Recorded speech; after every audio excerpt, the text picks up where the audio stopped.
شباب يعني معاك دلوقتي يا جدعان تيجي تفوز في فيديو جديد. بصوا يا جدعان، الفيديو ده يا جدعان ببساطه كده تعرف عن نفسك، تعرف انت هتعمل ايه ومستقبل القناه دي هتبقى ايه بالظبط. والاحسن يا جدعان في القناه دي باكملها، بما ان انا حرفيا على الحديده على الحديده. مش انا معيش فلوس كتير قوي يعني، ماشي. وما تخافش احنا مش فقراء ولا حاجه، ولكن مفيش حد معترف خالص في الجيمنج في بيت الفقر ده. فمن الاخر كده هكون ساعتها منزل فيديوهات كتير جدا. وركزوا يا جدعان في الكلام اللي انا هقوله ده. انا هتكلم على 600 حاجه، اتكلم على كونسولز، اتكلم على فلوس ايه، اتكلم على العاب. وركزوا في الاتنين دول بقى، اتكلم على يوتيوبرز والعاب. بالله عليكم ركزوا يا جدعان في الكلمتين دول، عشان دول اكتر حاجه انا ممكن احلب فيهم القناه دي، تمام. لغايه لما برضو اجمع فلوس عشان اجمع الحاجه. فاللي انا عايز اقوله لكم يا جدعان، بالله عليكم اشتركوا بقى في القناه بقى واعملوا لايك، ماشي. ورسالة لكل اصحابي بجد اللي انا اعرفهم في حياتي، ينفع بجد محدش يكتب كومنت؟ انا بجد والله العظيم لما اخش عند الفيديو بتاعي بلاقي في حد عامل كومنت الله يا جدعان بصلي، والله العظيم انا كنت ساعتها اقسم بالله اول فيديو نزلته في القناه حد عمل لي كومنت. صليت ركعه استخاره، خشيت لقيت واحد صاحبي قعدت اسب فيه والله يا جدع يا جدع. ما هقول لك 60 مره ما حدش يعملها يا جدعان كومنت عندي. خلاص عايز واحد غريب، عايز احس فعلا ان في هنا متابعين بحبهم هم بيحبوا. فمن الاخر كده انا هتكلم على كونسولز، وهتكلم على يوتيوبرز، وهتكلم على الالعاب، وهتكلم على كميه حاجات كتير جدا انا اصلا مش فاكرها دلوقتي، ماشي.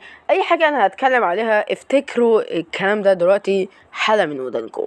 محتوى القناه جيمنج مش اي حاجه، افتكروا الكلام ده كويس جدا، تمام.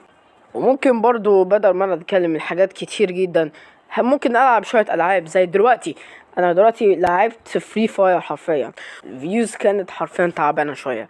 بص انا فاهمك، هي الفيوز كانت حلوه، بعدها لقيتها مره واحده قلت كده. كنت مع اني كنت بنزل باستمرار كل يومين تلاتة كده بالكتير قوي قوي قوي، اربعه يعني بفوت اربعه.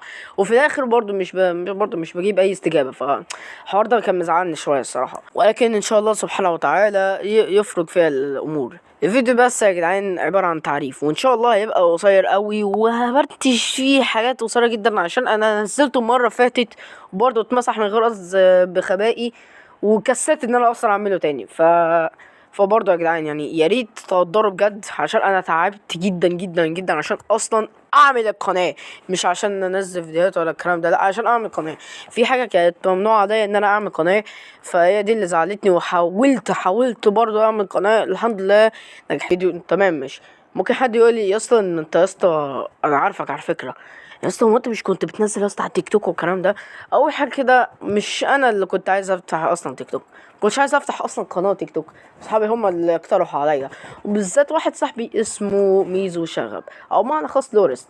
ما عايز من الاخر كده، ما عايز قال لي يا اسطى ما تفتح يا اسطى قناه. يعني انا هو عندي يعني يعني عنده والله العظيم متابعين كتير، عنده فعلا متابعين كتير جدا اللي هم 10 متابعين هو كان عنده 3000 متابع، بعدها قفلت قناته، بعدها فتح قناه تانية كان عنده 10 متابعين، بعدها مره واحده بقوا 700 متابع.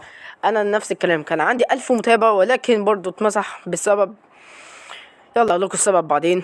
ولكن فتحت قناه تانية، وبسبب 3 ايام بس وصلت ل 600 متابع كده الحمد لله. وبرضو اعاده وتكرار، الفيديو ده تعريف عن النفس ليس اكتر، ماشي. شكرا والسلام عليكم. وقبل ما اقفل، انا افتكرت انا هتكلم عليه تاني انا هتكلم برضو على انميات، انمي كتير جدا. ما تخافش انا اوتاكو، لكن اوتاكو بتخلف. يعني انا عارف كمية انميات لكن ما اعرفش اساميها لا حول الله، تخافش الكلام ده مش موجود كتير قوي يعني عارف انميات كتير قوي زي مثلا اتاك اون تايتن والكلام ده يعني. بس كده يا جدعان، ده كان فيديو النهارده، سلام.